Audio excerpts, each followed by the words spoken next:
Donc nous allons procéder à l'appel des experts.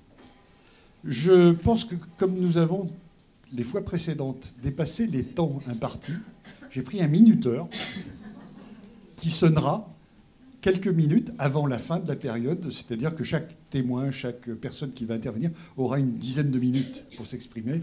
On va essayer de ne pas dépasser cette fois-ci. Donc, je vais commencer par appeler notre premier expert, Monsieur Vincent Berthelot.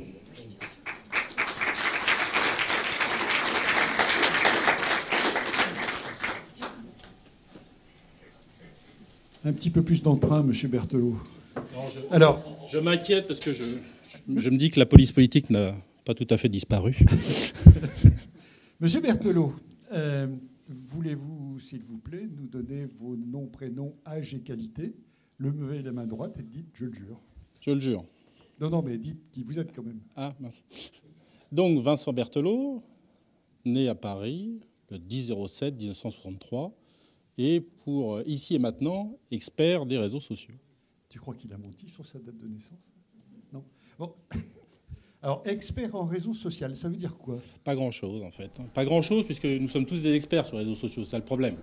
C'est-à-dire que vous avez vu comme moi qu'on a des génies à toutes les discussions, que ce soit sur Facebook ou sur Twitter, qui vont vous apprendre que, justement, le professeur Intel ne dit que des bêtises. Donc, ça ne veut plus dire grand-chose.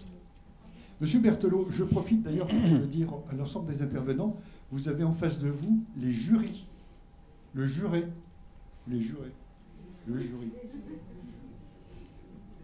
Donc, ce serait bien si vous vous adressiez de préférence à eux, puisque à la fin... Ça fait 2 fois quand même. À la fin de l'audience, ce sera à vous à porter le verdict.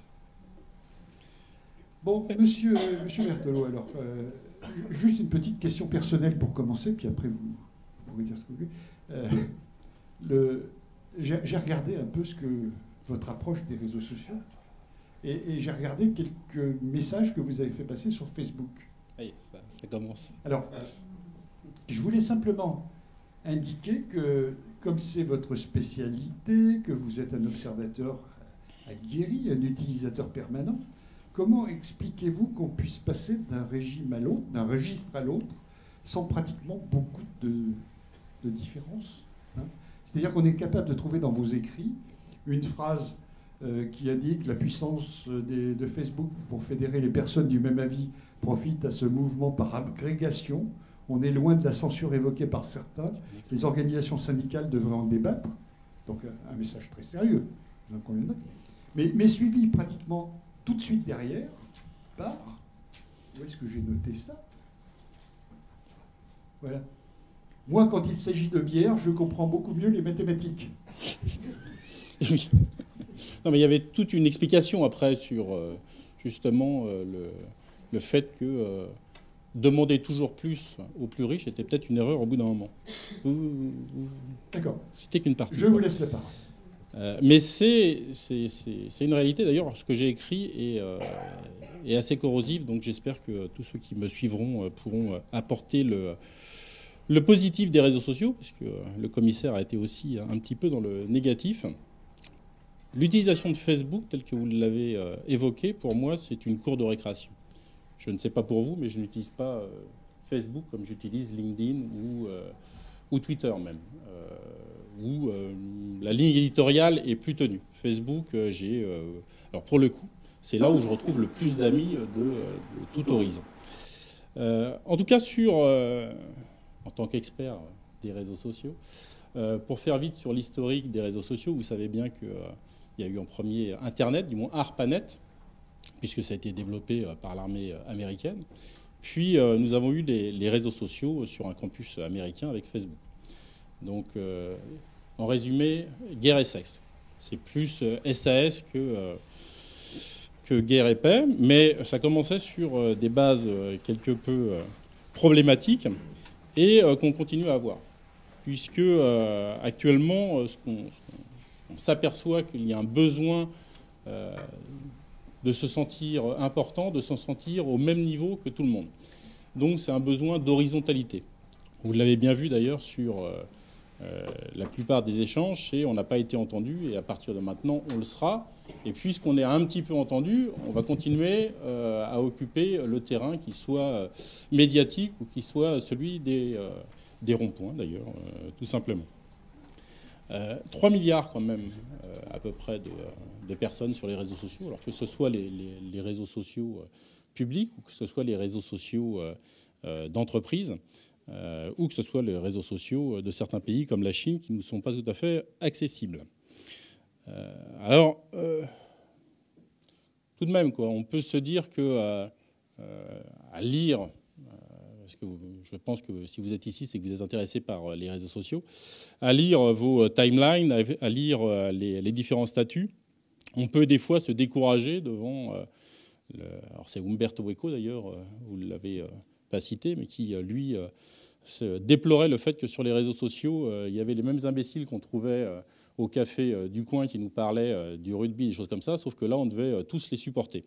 On peut se déplorer ça. En fait, on peut déplorer qu'il y ait en fait peu de grands chênes de sagesse et par contre beaucoup de glands.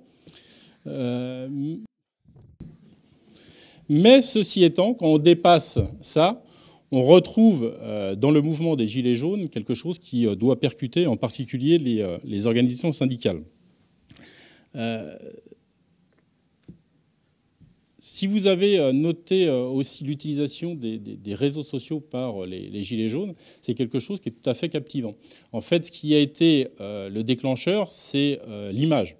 On a eu beaucoup, alors je ne parle pas du selfie qui est fait sur la barricade aux Champs-Élysées, mais je parle plus des vidéos qui ont été faites en direct par les différentes personnes des Gilets jaunes et qui étaient reprises par les médias.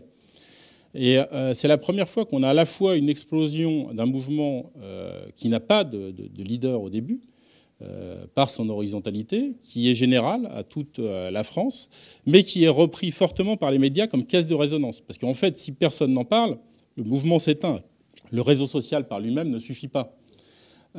Et l'entretien qu'il y a eu, qui était tout à fait différent avec d'autres réseaux sociaux où on était parti sur des choses assez intéressantes, comme par exemple les hashtags comme MeToo, par exemple, c'est que là, il y a eu du lien social. Ce qui est assez exemplaire dans cette histoire, c'est que vous avez actuellement des gilets jaunes qui refusent de quitter leur petit rond-point, leur abri de fortune. Pourquoi ? Parce qu'ils n'ont pas mieux chez eux. C'est-à-dire qu'ils ont trouvé dans ces endroits un point de solidarité où vraiment ils peuvent échanger, ils peuvent retrouver des gens qui partagent à peu près les mêmes convictions qu'eux. Ils peuvent retrouver un sentiment d'appartenance, mais aussi un sentiment d'existence. Parce que je ne sais pas si vous avez vu, à chaque fois qu'on nous montrait les vidéos des Gilets jaunes, à chaque fois vous aviez les klaxons des routiers, à chaque fois vous aviez une ou deux personnes qui apportaient à manger, etc. Et d'un seul coup, on se dit, moi qui n'étais rien hier, qu'on méprisait, parce que ça a toujours été ça, aujourd'hui j'existe. Donc on peut là se dire que quelque chose s'est passé, et je vais revenir après sur les organisations syndicales. Le petit souci qu'on a, c'est qu'à un moment, la défiance vis-à-vis des corps intermédiaires, c'est une impasse. Et d'ailleurs, qu'est-ce qui se passe actuellement ? C'est que les gens qui ont la puissance dans ce mouvement, ce sont les gens qui sont à la tête des groupes Facebook ou des pages Facebook qui récoltent des milliers, des centaines de milliers de personnes. Et en fait, on a des personnes qui n'étaient rien hier et qui, par le don d'avoir mis les bonnes photos, d'avoir mis les bons statuts, sont devenues quasiment incontournables et sont invités donc au gouvernement, à l'Élysée, etc. Et vous voyez là, à un moment, la tyrannie du réseau social, c'est qu'eux-mêmes n'osent plus s'exprimer sans se filmer en même temps qu'ils s'expriment. C'est-à-dire qu'il faut avoir... On est là, mais on est là simplement par la représentation des autres. Et surtout, à chaque fois, on dit qu'on ne parle pas en son nom, on parle au nom de tout le monde. Mais d'ailleurs, je me filme pour bien faire voir que ce que je dis va être sous l'autorité de tous ceux qui suivent.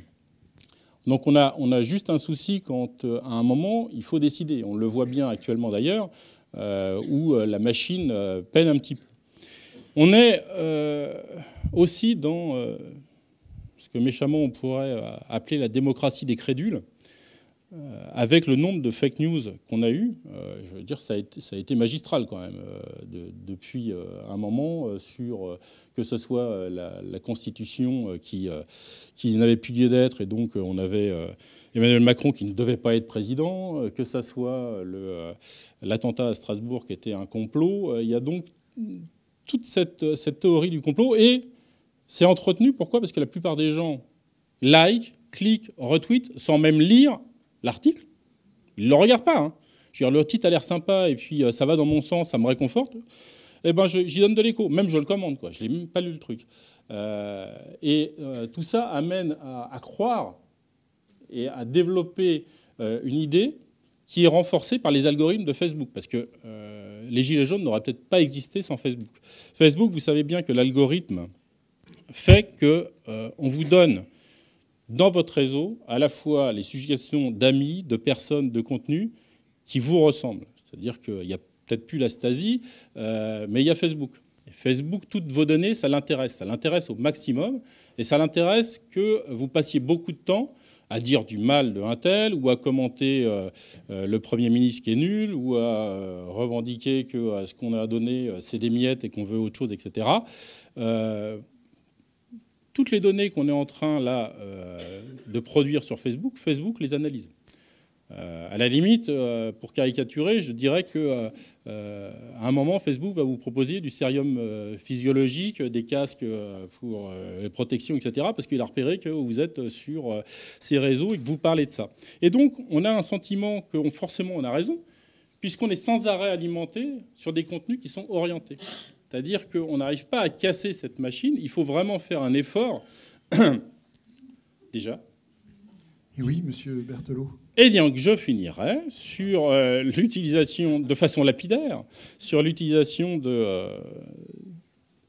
Twitter, de Facebook, etc., avec le témoignage de ce cher leader de la CGT, M. Martinez, qui était tout est Bobby du fait qu'on puisse faire tant de choses avec Facebook, et qui a dit du côté des Gilets jaunes, j'ai beaucoup de choses à apprendre. Alors c'est clair que quand on voit que 3000 personnes dans la rue ont quasiment bloqué Paris, on se dit qu'avec 15 000 personnes vendredi, où c'est quasiment passé inaperçu, en effet, les organisations syndicales ont beaucoup à travailler et beaucoup à apprendre des Gilets jaunes. Merci. Merci, monsieur Berthelot.